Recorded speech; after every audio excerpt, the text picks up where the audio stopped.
Bismillahirrahmanirrahim. Alhamdulillahirrabbilalamin. Wassalatu wassalamu ala asyrafil anbiya'i wal mursalin wa ala alihi wa sahbihi ajma'in, amma ba'. Assalamualaikum warahmatullahi wabarakatuh dan selamat pagi, salam sejahtera. Membuka bicara kita pada waktu ini untuk segmen Aspirasi edisi Rabu bersamaan 28 Syawal 1434 Hijriah. Dan saudara, sekali lagi saya menemani anda, Nazri Muhammad Yusof, untuk hari yang ketiga menggantikan rakan penyampai DJ Mazina Ismail yang difahamkan berada di Tanah Suci untuk memberikan laporan terkini untuk musim haji kali ini. InsyaAllah kami akan menyiarkan laporan haji daripada DJ Mazina bermula pada minggu depan, hari Isnin 9 September. Baiklah saudara, kita memulakan segmen kita pada hari ini dengan rancangan Islam Itu Indah. Dan apabila menyebut rancangan ini, saya kira tidak perlulah saya memperkenalkan dengan lebih lanjut lagi tentang tetamu undangan kita. Masih segar dalam ingatan saya bertemu dengan beliau 3 tahun lepas 3 tahun lepas dalam rancangan bahasa Inggeris. Ya, betul. Assalamualaikum Prof. Dr. Maya. Assalamualaikum. That's really nice to see you again. Alhamdulillah. Cakap Melayu hari ni cakap Melayu hari ni. Okay. Jadi insyaAllah hari ini kita akan memberi ruang dan peluang kepada para pendengar IKIM FM untuk menyuarakan pandangan, bertanyakan soalan. Topik hari ini iaitu menjaga berat badan. Menjaga berat badan. Dan pastikan soalan ataupun pandangan anda, kita harapkan Prof soalan tu menjurus kepada topik ini. Tepat. Berkisar pada topik ini. Jaga masa. Ya, betul. Dan anda boleh melayari laman Facebook kami, facebook.com/ikim.fm, facebook.com/ikim.fm. Ya, coretkan saja pandangan anda, soalan anda di laman Facebook ini. Baiklah Prof, mungkin sebagai pengenalan mukadimah tajuk kita hari ini, silakan.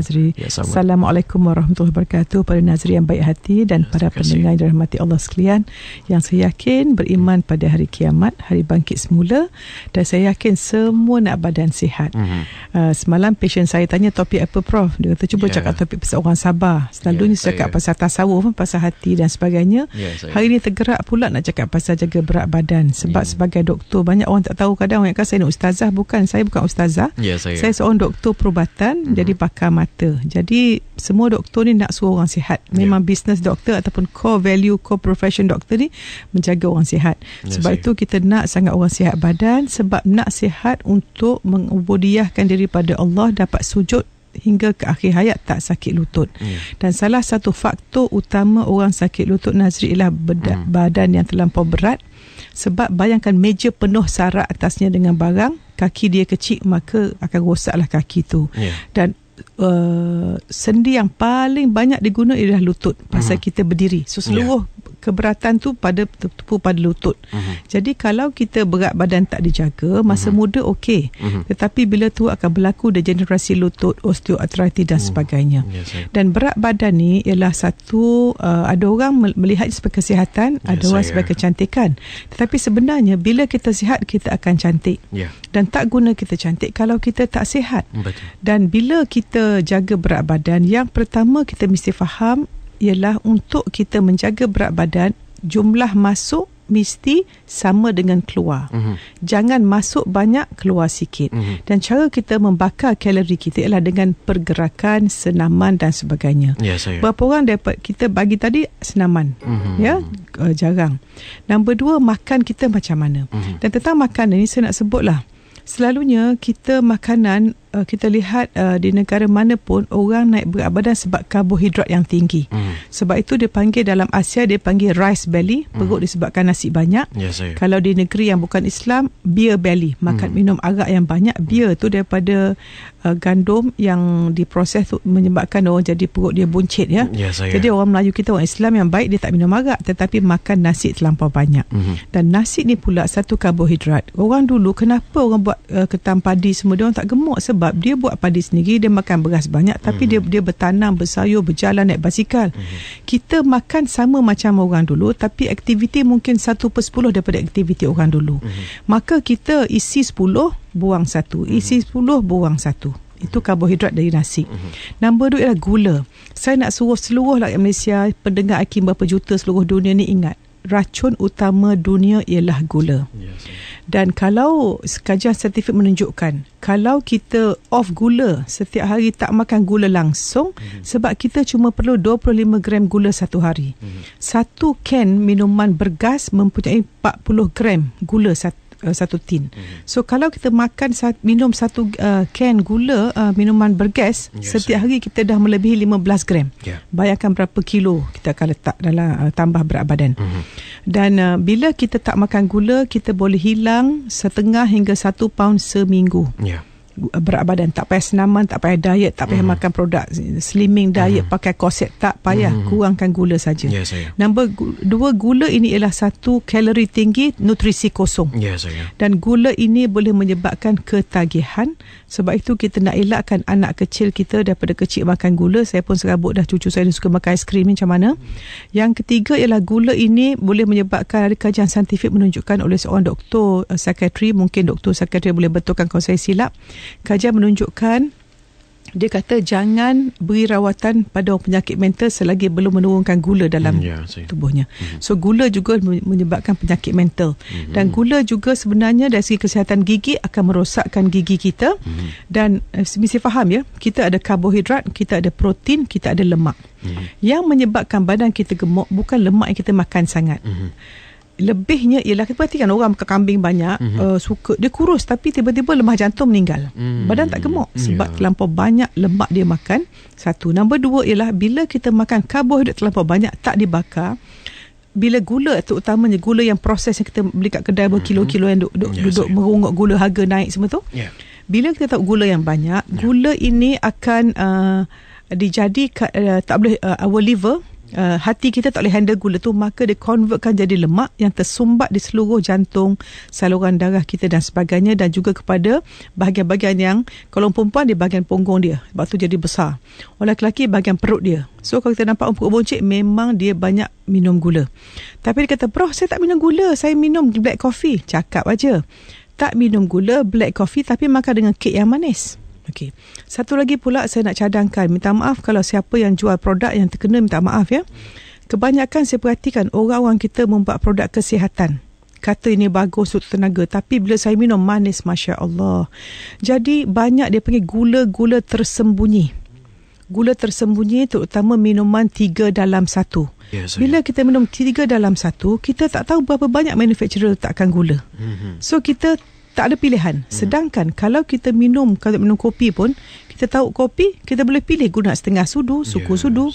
Bila 3 dalam 1, terus masuk gula. So saya cadangkan siapa suka sangat minum kopi tu 2 dalam 1, pilih untuk letak gula atau letak gula, dan pilihan anda menentukan kesihatan anda. Saya nak kita semua ni audit diri kita, tengok kita punya tahap gula, tengok tahap kegemukan kita, tengok tahap kesihatan kita. Ghostan balik, tengok pilihan apa kita buat 15 tahun dulu. Kita jadi macam ni. So ubah pilihan, ubah kehidupan.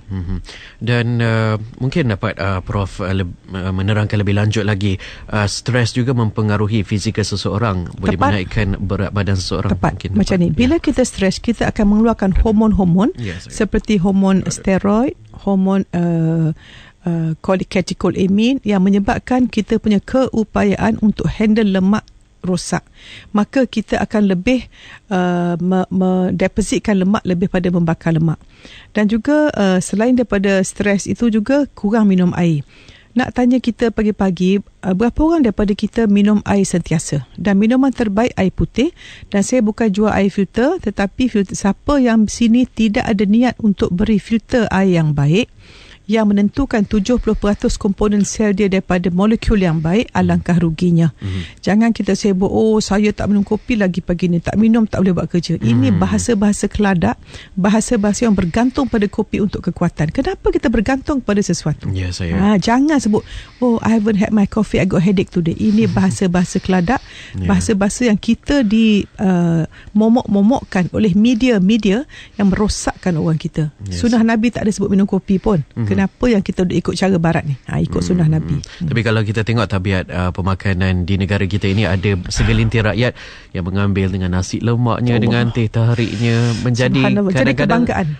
Setiap hari. Betul. Benda itu staple. Sepatutnya benda ni jawapan luxury. Kalau kita jamuan raya, kita weekend sesekali untuk bersuka-suka keluarga, boleh. Tapi kau jadikan tabiat. Sebab itu dalam jurnal inspirasi saya cadangkan orang buat ialah, kita nak tahu sihat, betul-betul tengok apa fikiran negatif, apa tindakan negatif, apa tabiat negatif. Cuba siapa nak sihat hari ni, tolong audit tabiat minum macam mana, tabiat makan macam mana. Dan ada orang Nazri, dia kata saya tak makan bro tapi gemuk. Memang tak makan. Sekali dia makan 3 pinggan, dia tak breakfast. Siapa nak gemuk senang aja, jangan breakfast, tak cukup tidur, tak cukup minum air, dan makan jarang-jarang. Jadi siapa nak kurus, mesti makan pagi dengan mantap, banyakkan protein, telur, soyabin dan sebagainya, Quaker oat, madu yang sihat-sihat semua, dan makan banyak kali, 3 jam sekali makan, 3 jam sekali makan, sikit-sikit. Sebab bila kita makan banyak, kita bakar cepat. Dan yang ketiga, banyakkan minum air. Sebelum makan, minum air dulu. Lepas makan jangan minum. Sebab bila lepas makan kita minum, kita telah dilutekan enzim dalam perut kita, indigestion. So, dan cukup tidur. Sebelum midnight dah tidur. Ni kita tidur pukul 2, bangun pukul 7, macam mana subuh tertinggal. So tukar keadaan. Dan ada satu lagi tabiat, kalau saya boleh kongsikan, singgah ke restoran 24 jam dan lepas tu baru tidur. Dan itulah mempengaruhi sebenarnya. Nazri, saya pengalaman. Saya pergi ke negara Vienna, Eropah. Subhanallah, pukul 7 saya dengan suami tak ada tempat nak makan dah. Senyap. Dia orang ni, orang Eropah, dia panggil budaya minimalis. Banding Amerika lain tau. Amerika ni consumerism, enjoy, rumah besar, barang banyak, orang gemuk. Tapi saya pergi Rome, Italy, Vienna sebenarnya, orangnya kurus, banyak berjalan, makan dia sikit. Kalau saya order food kat Italy sikit je. Kalau Amerika macam nak mati kena makan dua orang.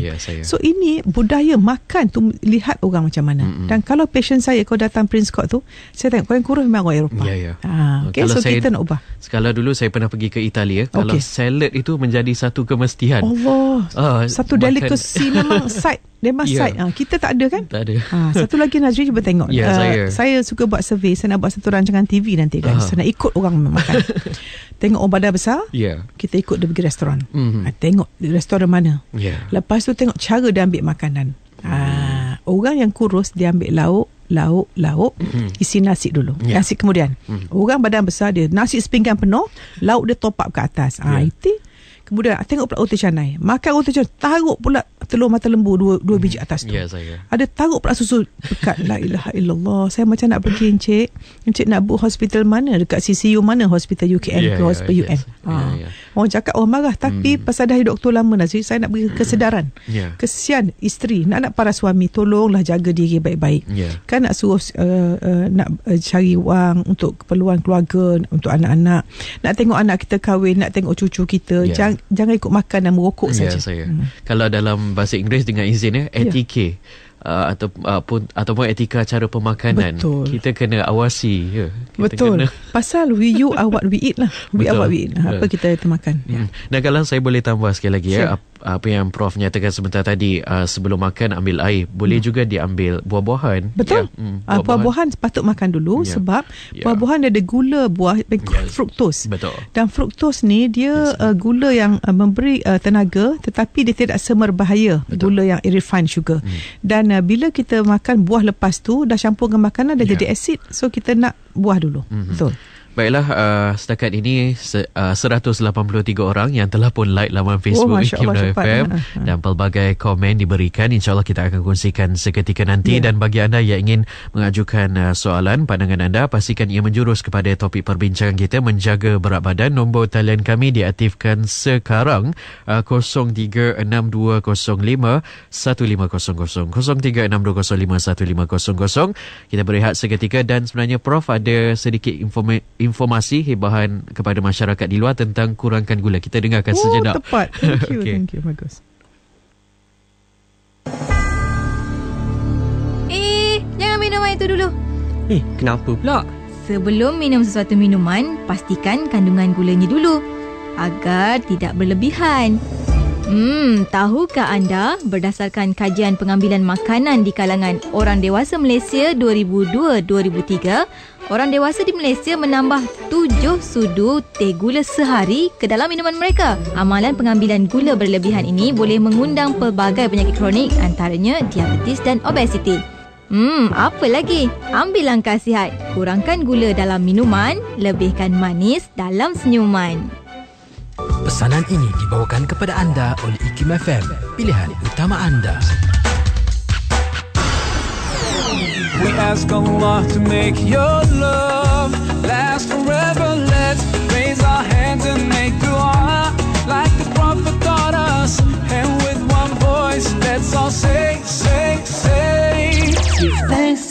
Allah for the moon and the stars. Praise Him all day for what is and what was. Take hold of your iman, don't give in to shaitan. Oh, you who believes, no mountain is too high. If God wills me to try, if I live with a passion and determination, inshallah I'll live out all my dreams. Syukran jazilan. Terima kasih bagi anda yang masih lagi sudi mengikuti rancangan Islam Itu Indah bersama tetamu undangan kita, tidak lain tidak bukan yang berbahagia Profesor Dr. Muhayya Muhammad. Dan sekali lagi kami mengalu-alukan para pendengar untuk mendal nombor talian kami 0362051500 ataupun melayari laman Facebook kami facebook.com/ikim.fm. Dan kalau saya boleh petik salah satu pengirim di laman Facebook, katanya kurangkan gula dalam minuman, lebihkan manis dalam senyuman. Sedap. Macam senyuman Prof. Oh, dia kata okey. Mungkin mengikut gambar ni kot agaknya. Oh ya, tu gambar lama tu, Yeah. dengan muda sikit tu.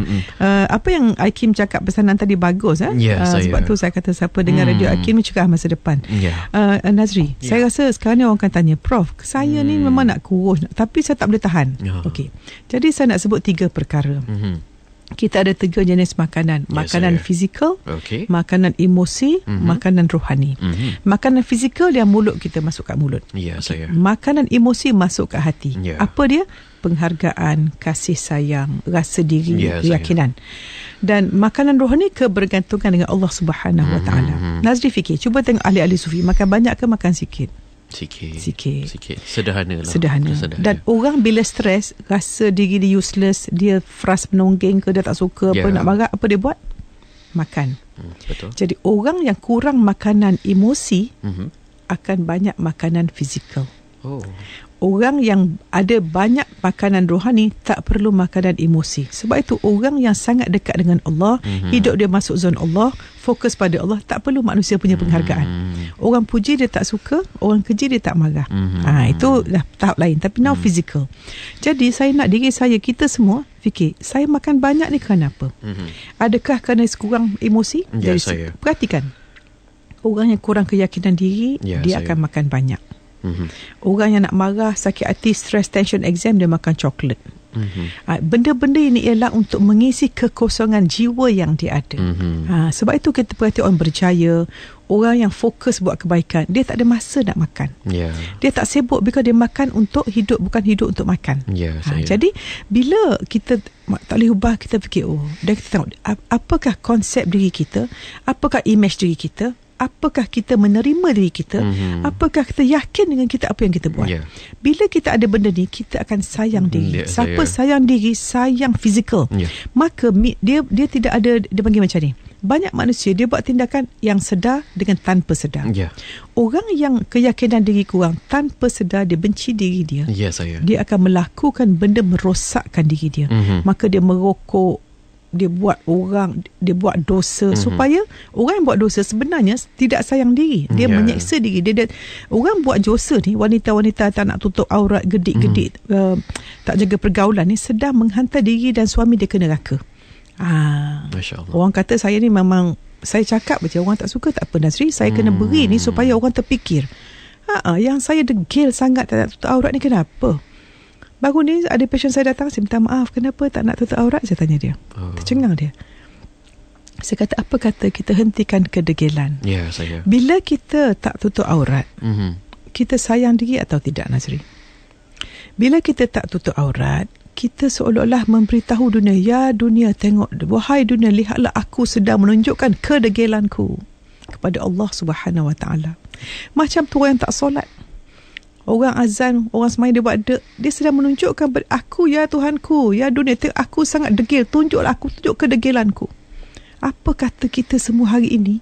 Hentikan kedegilan. Cuba gunakan everywhere, taruh dekat bilik kita, hentikan kedegilan.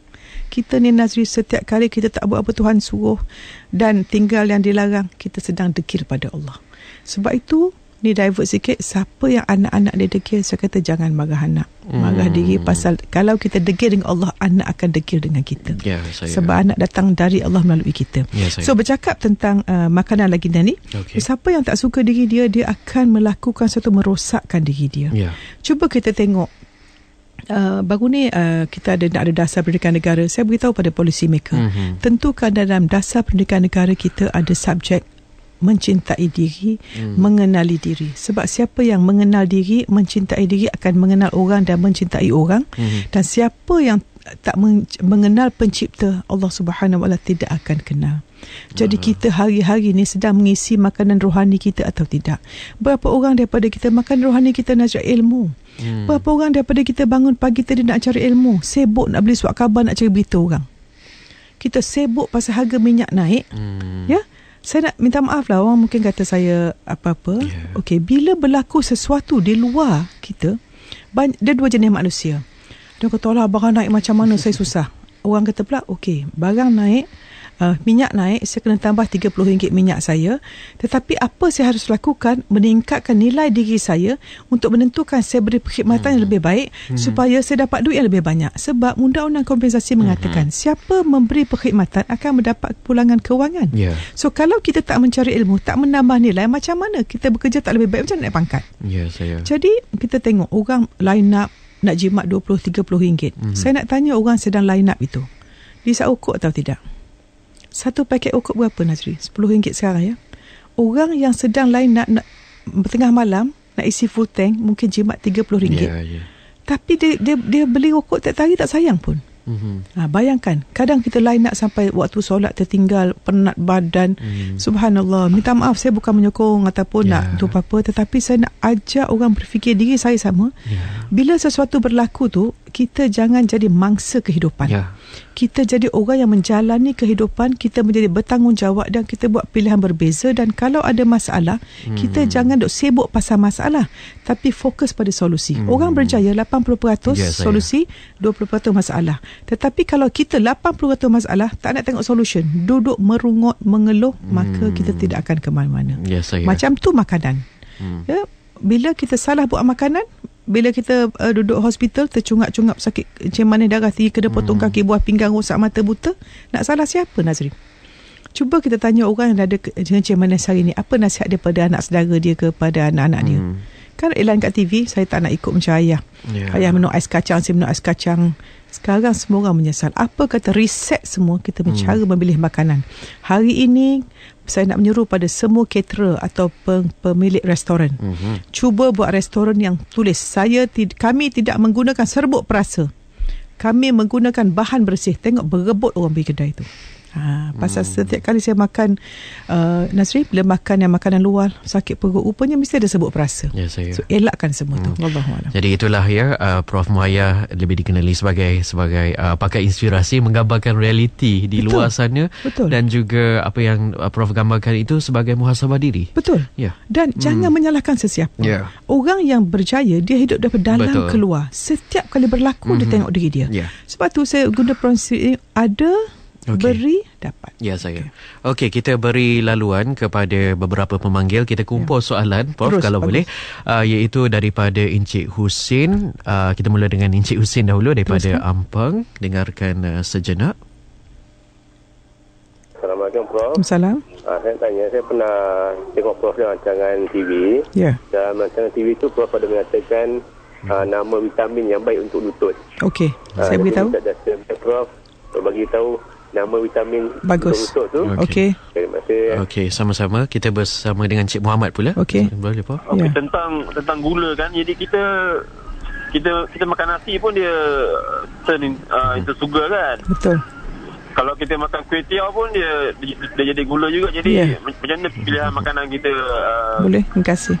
Pagi, tengah hari, malam, macam mana kita bagi-bagikan makanan? Bagus. Okey, itu kita dahulukan dengan Cik Husin dulu. Silakan. Okey, betul. Prof. Vitamin itu dia panggil glucosamine sulfate. Saya. GLUCOSAMINE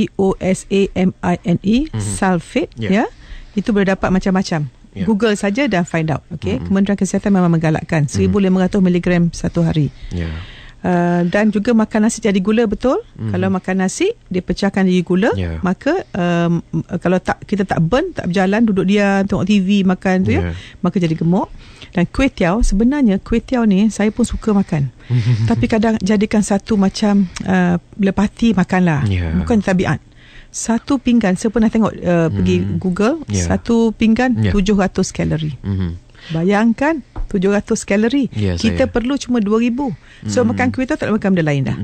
Okey, apa pandangan Prof? Saya pernah melawat satu restoran dia menyenaraikan jenis makanan berserta dengan kalorinya sekali. Tepat. Sebenarnya masa saya di London dulu, setiap makanan tu dia ada less than 300 kalori. So kami yang nak pergi belajar ni sebab PhD dulu, senang je segi sandwich 295 kalori. So saya boleh atur macam soalan cik tadi, pagi nak makan apa, tengah hari makan petang makan apa. Saya cadangkan pagi makan protein. Telur bagus, boleh omega 3 atau telur biasa pun at least satu. Makan dengan roti whole meal. Taruh baked beans. So protein banyak sebab protein ni molekul dia panjang. Dia lambat lapar. Kalau makan mihun nasi lemak, dia kalori tinggi, makan 2 jam lapar lagi. Dan tengah hari kita boleh makan nasi biasa pasal kita bergerakan, tapi malam kurang. Tetapi bergantung pada lifestyle. Macam saya sendiri tengah hari makan minuman kesihatan, rumah baru makan, tapi kita atur ikut kehidupan kita. Yang penting kita buat food diary, tulis apa kita makan dan audit dan ubah. Dan itu dari segi makanan. Minuman yang disyorkan pula bagaimana? Minuman disyorkan boleh tak kita jangan minum gula langsung. Macam saya Nazri, saya tak perlu minum kopi, tak pernah. Kopi pagi saya tak minum, tak perlu. Orang kata tak minum kopi tak jadi bila tak minum kopi maka mengantuk. Kita mengantuk sebab kurang oksigen, maka bernafas dengan betul. Kita mengantuk sebab kurang air, minum dengan banyak air, bawa air yang bersih. Okey, sebelum kita bersama dengan dua lagi pemanggil, iaitu Puan Fatimah dan juga Zamira dari Perak, sejauh mana Prof melihat seseorang yang tidak memiliki berat badan yang ideal akan mempengaruhi kekhusyukan solat? Betul. Sebab bila kita terlampau gemuk, kita punya perut naik ke atas, maka kita punya paru-paru tersempit, maka mengah. Tengok orang mengandung kan mengah, sebab kurang ruang paru-paru. Bila kita nak rokok, lama-lama lutut tak boleh. Kita nak sujud pun pening kepala pasal berat badan. So apa kata, bila macam ni lah, wahai wanita sekalian, tolong niat sihat untuk beribadah. Bukan niat sihat nak pakai baju ketat ambil gambar. Dan siapa yang badan dia cantik, dia pakai ketat-ketat nak tunjuk, sebenarnya orang yang suka tunjuk kecantikan badan dia sebenarnya ni orang kurang harga diri, sebab dia perlukan penghargaan manusia untuk dia rasa best. Sedangkan kalau kita tahu kita cantik sendiri, orang tak perlu puji, tak payah tunjuk, kita yakin dengan diri sendiri. So ingat siapa nak tunjuk-tunjuk sangat dia cantik, besar kemungkinan kurang harga diri. Orang akan berubah. Berkait rapat dengan apa yang dicorekkan oleh saudara Muhammad Taufik Ridwan, kurangkan manis dalam makanan, tambahkan manis dalam beribadah. Dalam iman boleh cakap. Kurang manis dalam iman. Dapatkan kemanisan iman setiap betul, hari. Itu saya. Allah, bagus. Baiklah, kita bersama dengan pemanggil seterusnya, Puan Fatimah dari Klang. Saya ni suka makan ikan. Semua ikan saya masak direbus. Bagus. Masa yang sama saya nak tanya Prof lah. Kalau masa yang sama tu ikan tu direbus dengan api yang panas, adakah dia boleh mematikan vitamin-vitamin pada ikan tu? Bagus soalan. Macam mana? Bagus. Sebab saya pun fikirlah kalau daripada masak susah-susah, nanti bahayakan kesihatan kita. Lebih masak dengan mudah, masa yang sama mampu tekan. Bagus. Jadi semua nak tahu macam mana kalau kita rebus ikan tu tapi dengan api yang panas, adakah dia boleh mematikan vitamin pada ikan tersebut? Bagus. Okey, kita bersama dengan silakan bro. Ini bagus ni pasal banyak orang kan api panas punya vitamin mati ni vitamin C, vitamin yang short lived. Kalau kita masak sayur jangan rebus lama-lama. Kita masak sekejap, api panas, tutup tunggu dapur, masih hijau-hijau, rangut-rangut makan. Tetapi ikan mesti api yang panas sebab kita nak matikan bakteria. Kalau isi ikan protein tak dimasak, tak boleh makan. Sebab tu ikan mentah jangan makan. Pernah takut ada cacing dalam ikan yang mentah, so tak matikan. Okey, bersama dengan pemanggil seterusnya, Zamira dari Perak. Assalamualaikum Prof. Waalaikumsalam. Saya ada satu persoalan. Saya ada anak kecil, anak saya baru berumur 2 tahun. Anak saya ni memang kurang makan. Saya pun tak tahu kenapa dia memang tak berapa nak suka nak makan kan. Tapi saya akan pastikanlah juga dia akan ambil makanan. Macam pagi saya akan bagi dia madu, bagi dia makan skot. Dan saya akan pastikan dia ambil lah cukup lah untuk zat dia. Tapi dia ambil pun dalam kuantiti yang sedikit. Bagus, terima kasih. Bila dia kurang makan, dia aktif dan badan dia semakin kurus daripada masa dia kecil dulu dia bab. Sekarang dia dah macam kurus. Tapi saya tak berapa kisah sangat. Dia tak makan sebab dia masih lagi menyusu badan. Terima kasih Puan Zamira. Terima kasih banyak. Saya terima kasih banyak. Jaga masa. Saya faham dah. Okey, kita dengan perkataan debab. Kita suka anak debab. Tak bagus. Anak debab jadi orang tua debab menyusahkan orang, menyusahkan diri dia. Nombor 2, kanak-kanak asalkan dia aktif, jangan risau pasal makanan.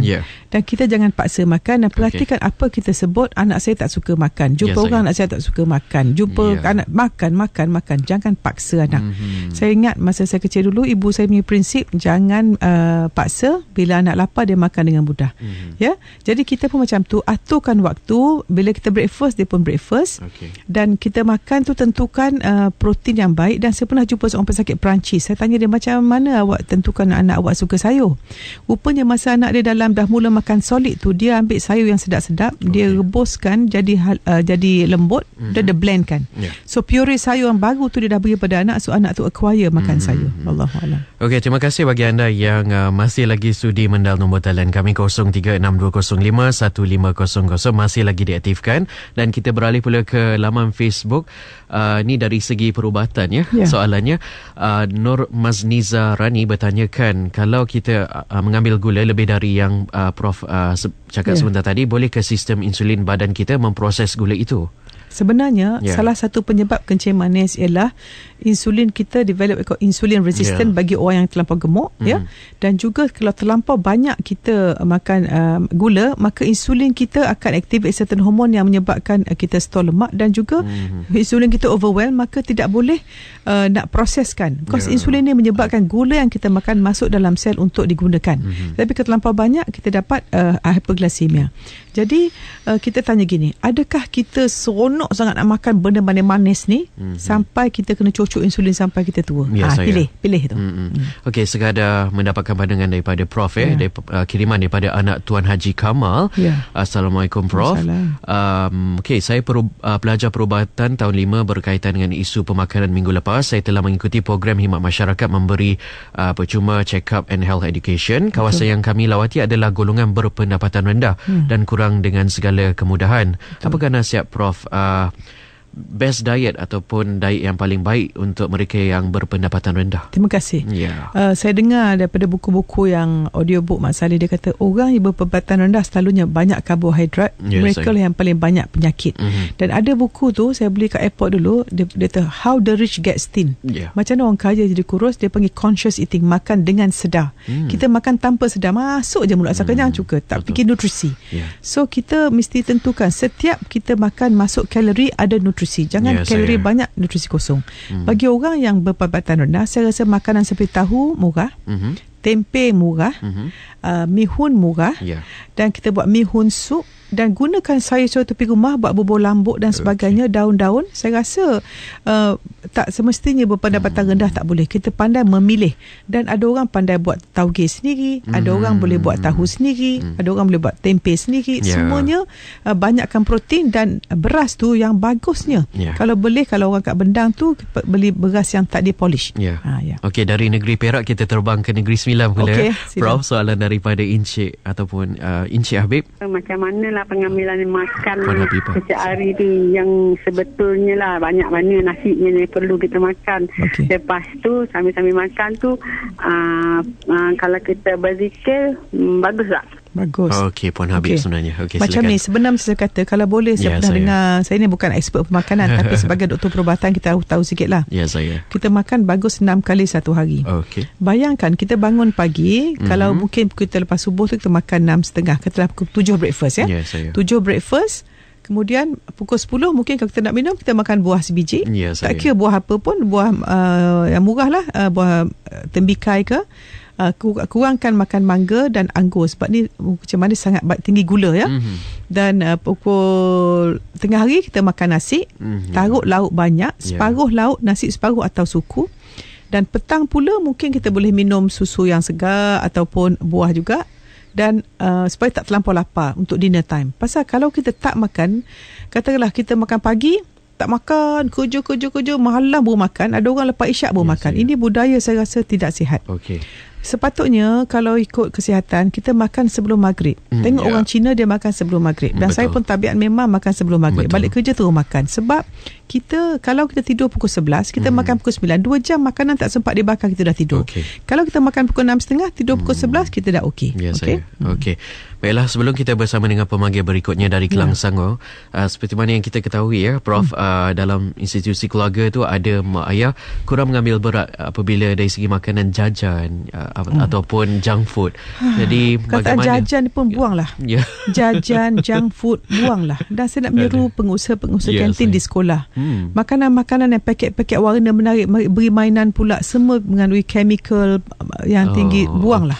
Cuba jadikan kesihatan tu, pendidikan kesihatan salah satu subjek. Kita ajar anak kita pilihan yang betul dalam buat slide. Jajan dengan buah. So lama-lama minda kanak-kanak tu, pasal kita belajar dengan minda bawah sedar cepat efektif. 95% kita belajar.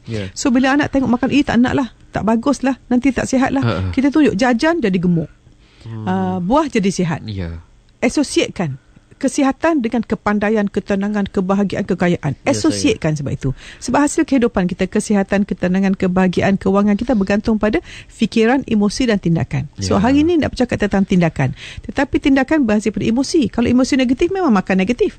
So emosi negatif hasil daripada fikiran negatif.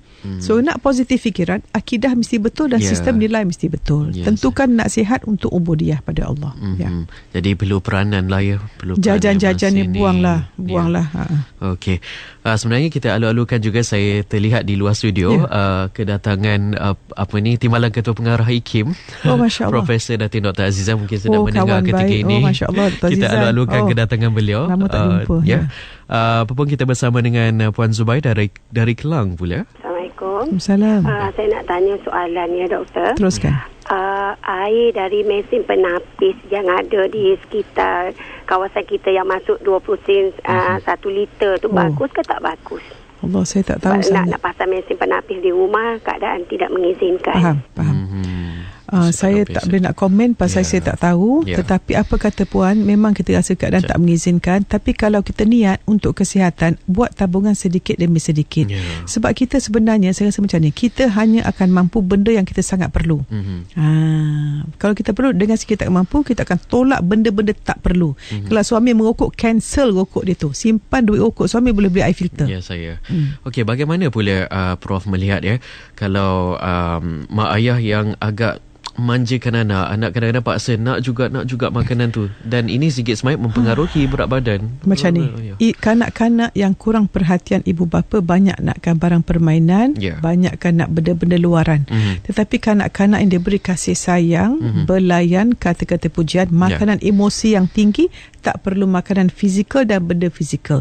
Ini kajian saya tunjuk dah. Tengok satu show di mana dia ambil anak dia, dia berhenti semua video game, everything, dia main sama-sama saja. Anak terus tak nak mainan. Dia masak sama-sama, basuh kereta, togetherness. Itu the family that plays together and stay together. Itu satu pendekatan yang kreatif juga. Betul. Kasih sayang. Saya nak cakap lah, kita ni makanan emosi anak apa kaun emosi kita. Kita ni berapa kali puji anak, berapa kali marah anak. Kajian menunjukkan orang kata jangan 9 kali ganda daripada kata boleh. Itu statistik. Sebab itu kanak-kanak hidup dengan limiting belief. Saya tak boleh, saya tak pandai, semua saya tak boleh, semua negative words. Okey, kita hindarkanlah sebaik-baiknya. Allah ya Tuhanku. Lebihkan kepada kata-kata positif, kata-kata semangat. Nazri, saya kadang kalau patient jumpa saya kan, boleh tengok gaya ibu bercakap, macam boleh tahu dah how the child is going to be in 5 years time. Sebab itu orang yang pandai, dia menyelesaikan masalah. Orang bijaksana, dia dah tahu masalah akan timbul, dia pergi depan masalah, dia ambil langkah prevent masalah. Prevention. Okey, kita ada satu tips yang dikongsikan oleh Kamisa Uthman sebagai orang Islam, cara bersenam bangun pagi sebelum subuh, solat tahajud, taubat dan hajat. Dah 15 minit bersenam sebelum tidur, solat sunat qabliyah, badiyah, isyak, witir 3 rakaat, dah dapat senam waktu malam. Mungkin ni diamalkan oleh Prof juga. Ada sikit-sikit lah. InsyaAllah. Sebenarnya hormon yang paling bagus before subuh. Dan orang yang mandi sebelum subuh, sebenarnya Datuk Ismail Kamus kata sihat badan dan awet muda orang kata, dan juga menyegarkan badan. Dan sebenarnya bila you begin your day, sebab tu kalau if you dengar motivator cakap how to get more done, dia kata if you wake up 1 hour earlier, you get 40 hours per per week dapat 4 jam yang banyak, waktu yang banyak. So bangun awal dan solat ni sebenarnya saya mendengar Ustaz Parul kata bila kita nak sujud, banyak kita kan sujud subhanallah alat sujud dulu steady baru subhana rabbiyal. So kita bila kita buat fizikal tu dengan sekali jiwa. Macam solat sunat witir, solat sunat jangan tinggal sunat muakkad.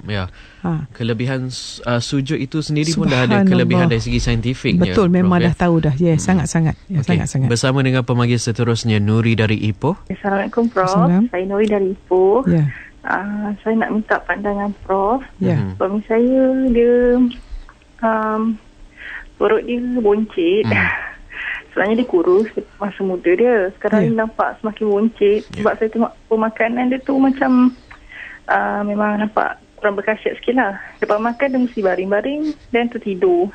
Kemudian sekarang ni dia menghisap rokok elektronik yang mengandungi nikotin saja. Adakah baik untuk kesihatan dia? Terima kasih. Okey, para suami sekalian, tolong jadi ketua yang baik, jadi contoh yang baik. Kesian saya kat fanpage saya tu, ya Allah, banyaknya semua mengeluh pasal suami.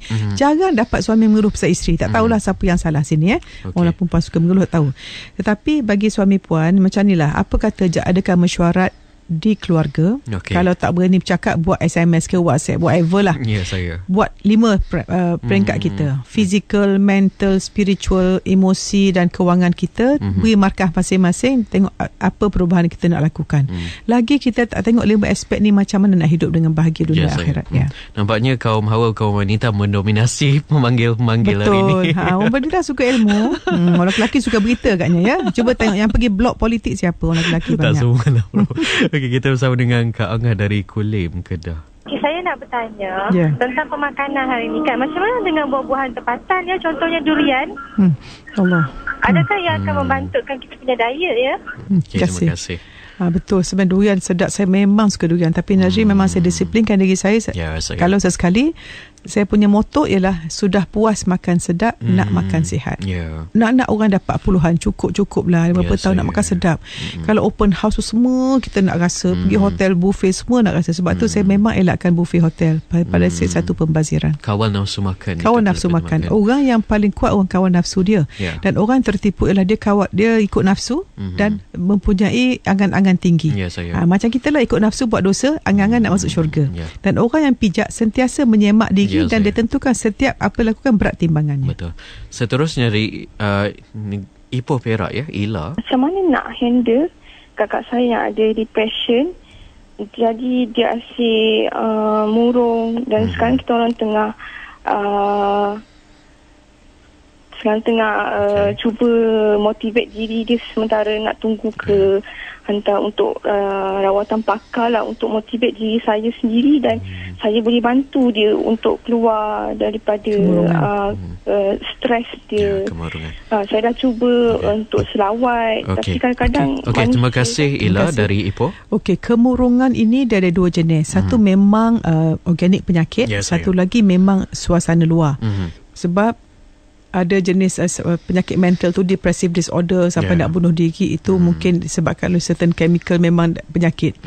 Tapi satu lagi ialah orang yang murung ni selalunya orang yang tidak ada tujuan hidup. Dia tidak ada tahu apa nak look forward tu. Dan dia tak ada konsep kehidupan, dia tidak ada fokus kehidupan yang betul. Dan kita perhatikan apakah faktor-faktor luaran yang mempengaruhi dia. Kalau faktor luaran dia tak dapat, orang marah dia, cuba betulkan faktor luaran. Nombor 2, faktor diri dia, dalaman dia, maka kita mesti beri ilmu, mesti faham ayat Quran. Jangan cakap selawat kat mulut, tetapi selawat kat hati. Bila kita selawat, kita ingat Nabi, kita kasih Nabi. Siapa nak suruh Allah sayang dia, dikasih pada Nabi. Dan ingat syafaat Nabi dan berperangai macam ahli syurga. Cuba perhatikan akhlak keluarga kita, akidah keluarga kita, ibadah keluarga kita, solat atau tidak, jaga solat atau tidak, kakak kita jaga aurat atau tidak. Tengok persekolahan kita macam mana. Saya menyerulah pada ibu bapa sekalian, setiap kali anak kita bermasalah, lihat apakah kesilapan kita mendidik anak itu dan minta maaf pada anak. Jangan tak nak maaf, jangan bajet bagus dengan anak-anak, sentiasa berdosa, rasa berdosa. Dan saya kira itu adalah kesimpulan daripada rancangan Buat Bicara kita pada hari ini. Terima kasih. Terima kasih masa Nazri. Begitu pantas. Bak Nazri sangat cekap banyak banyak soalan. Subhanallah, you are very very intelligent, very good. Terima kasih Prof. Saya minta maaf Nazri. Saya ni cakap hari ni banyak betul. Mungkin menghentak hati orang minta maaf sangat. Minta maaf. Kalau kita ni apa-apa yang baik daripada Allah, yang tak daripada saya dan pada ustazah dan para doktor yang pakar tu, kalau saya silap sila beri teguran. Terima kasih. Apa yang kita miliki adalah anugerah ilahi, Prof. Betul. Itu dia punya sangat tinggi tu. Ya, kita harus mensyukurinya lah ya. Apapun, terima kasih Prof atas kesudian Prof. Nazri nak tambah satu lagi. Okey, boleh. Sayyidina Umar kata 3 perkara menyebabkan aku rasa nak kekal di dunia ini. Yang pertama, jihad fi sabilillah. Yang kedua, qiyamul lail. Yang ketiga, majlis ilmu. Tentukan setiap hari kita buat 3 perkara. Okey. Dengan itu berakhirlah rancangan Islam Itu Indah. Terima kasih Prof sekali lagi atas kesediaan Prof bersama-sama dengan para pendengar, dan terima kasih kepada para pemanggil. Terima kasih kepada rakan penyampai Munajat Asma yang sempat menyambut panggilan daripada para pendengar IKIM FM, dan juga anda yang melayangkan kiriman pandangan soalan anda ke laman Facebook kami IKIM.FM. Terima kasih diucapkan.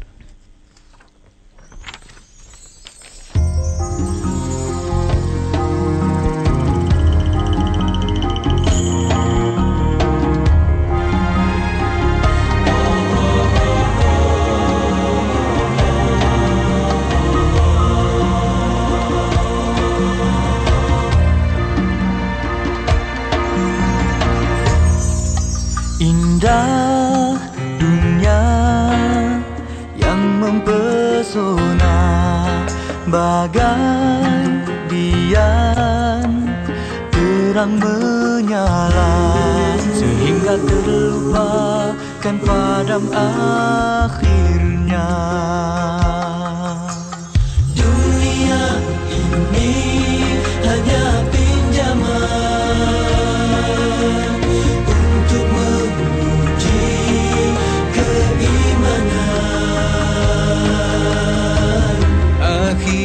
nanti yang menentukan balasan syurga ataupun neraka. Mengapakah dunia yang dikecari, sedangkan ia kan ditinggal pergi? Apalah gunanya harta di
nanti yang menentukan balasan syurga ataupun neraka.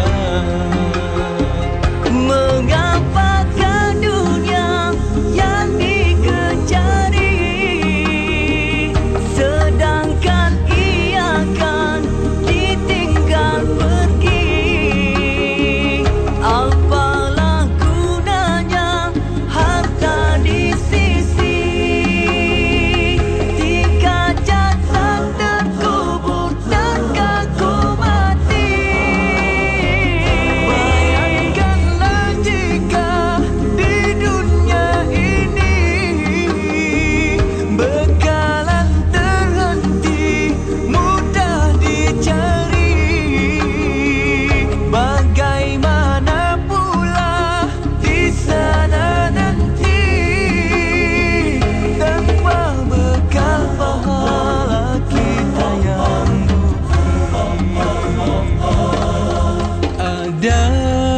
kala harta dunia dunia belum tentu membantu kita, jadi bebanan dan menyusahkan.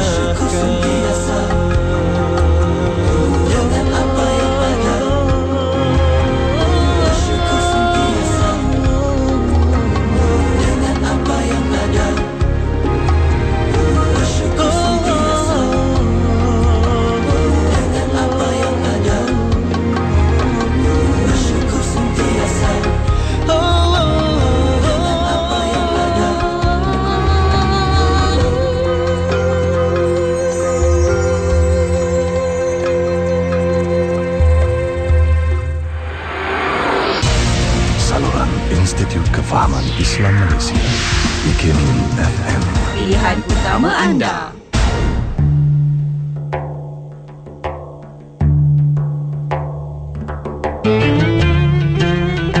An Anas bin Malik radhiyallahu anhu, anin Nabi sallallahu alaihi wasallam qala, Allahumma la sahla illa ma ja'altahu sahla wa anta taj'alul huzna sahla idza syi'ta sahla.